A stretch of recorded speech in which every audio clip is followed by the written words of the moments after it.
2026 માં ગુજસેટની એક્ઝામ 29 તારીખે છે એ તો ખબર છે, પણ કયું પેપર ક્યારે છે, શું બધા પેપર સાથે મળશે, ફિઝિક્સ કેમિસ્ટ્રી મેથ્સ અથવા ફિઝિક્સ કેમિસ્ટ્રી બાયો, અને કયા ટાઈમે કયું પેપર હશે ને કેટલા કલાક મળશે એની હજી પણ નથી ખબર. ચલો સમજો. સૌથી પહેલા તો ફર્સ્ટ પેપર તમને ફિઝિક્સ અને કેમિસ્ટ્રી નું મળશે, જેનું ટાઈમિંગ 10 થી 12 મતલબ 2 કલાકનું, મતલબ 1 કલાક ફિઝિક્સ નું 1 કલાક કેમિસ્ટ્રી, પણ બંનેનું પેપર જોઈન્ટ સાથે જ અટેચ હશે, એટલે તમને તમારા મન પ્રમાણે ફિઝિક્સ કેમિસ્ટ્રી જે પણ તમારે ફર્સ્ટ પેપર ચાલુ કરવું હોય કરી શકો છો.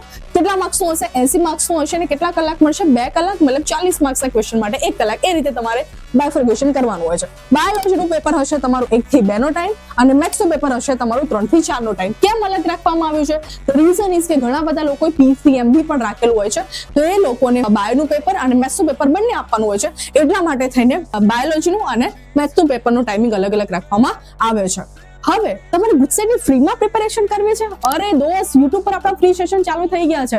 તો હજી નથી ખબર કયા યુટ્યુબ પર? તો તમે મને ડીએમ કરો ગુજસેટ અને તમને લિંક મળી જશે કે કયા યુટ્યુબ પ્લેટફોર્મ પર આપણે ગુજસેટની ફ્રીમાં પ્રિપેરેશન કરાઈ રહ્યા છે. તો તમે પણ જોડાઈ જજો પ્રિપેરેશન માટે, તમારા ફ્રેન્ડ્સને પણ સાથે લેતા આવજો.